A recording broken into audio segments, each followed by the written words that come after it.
Office से लौटने में कुछ देर हो गई थी, लेकिन बच्चों ने मुंह फुलाने के बजाय चहकते हुए उसका स्वागत किया।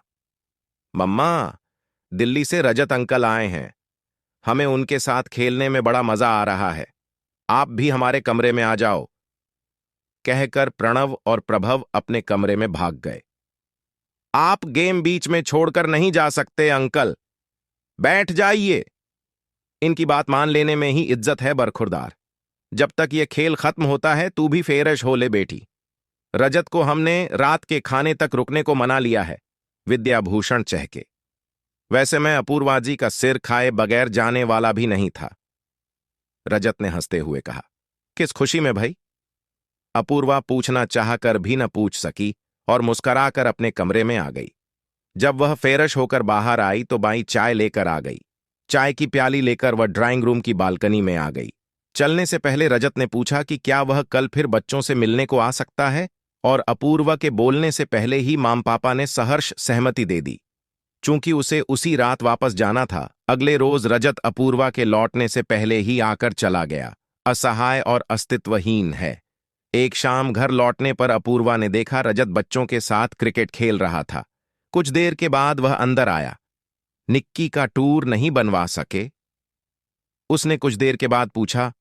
बनवाने की कोशिश ही नहीं की, रजत ने उसांस लेकर कहा। मुझे आपका ये तर्क समझ में आया कि बगैर आपके अलगाव की वजह जाने इतना अहम फैसला कैसे ले लिया और उसके घर वालों ने कैसे लेने दिया।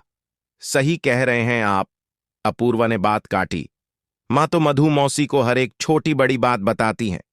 ऐसा हो ही नहीं सकता कि समीर की असलियत के बारे में उन्हें न बताया हो या मेरे लिए फिर से उपयुक्त वर तलाशने के लिए न कहा हो।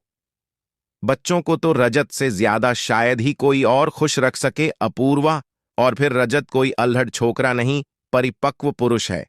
वह ऐसी गैर जिम्मेदाराना हरकतें नहीं करेगा जिससे बच्चों को या तुम्हें तकलीफ हो। लेकिन हमें यह भी नहीं भूलना चाहिए मां कि रजत की यह पहली शादी होगी। उससे संयम की अपेक्षा करना उसके साथ ज्यादती होगी, और यह उम्मीद रखना कि रजत के साथ न्याय करने में मैं बच्चों के साथ अन्याय करूंगी, मेरे साथ ज्यादती होगी। अपूर्वा ने समझाने के स्वर में कहा। मेरे लिए तो आप बगैर बाल बच्चे वाला दुहाजू ही देखिए। मां अपूर्वा के तर्क को काट तो नहीं सकी, लेकिन रजत के जैसे सर्वगुण संपन्न दामाद को खोने का लोभ भी संवरण न कर सकी। उन्होंने विद्याभूषण से बात की। अपूर्वा बिल्कुल ठीक कह रही है शांति। और फिर इस बात की भी क्या गारंटी है कि रजत यहां अपूर्वा के लिए ही आता है, बच्चों में अपना खोया बचपन ढूंढने नहीं? कभी तुमने यह भी सोचा है कि 30 के ऊपर हो जाने के बाद भी रजत कुंवारा क्यों है? हो सकता है शादी न करने की कोई मजबूरी हो। शांति कुछ सोचने लगी। मजबूरी होती तो वह मुझसे कहता नहीं कि मैं उससे शादी करने को कहकर तो देखूं। तो कहकर देखती क्यों नहीं?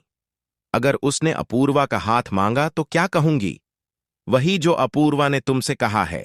अगर उसे अपूर्वा से शादी करनी है तो वह उसकी इस शंका का निवारण करना चाहेगा, और इसमें मैं उसकी मदद कर दूंगा।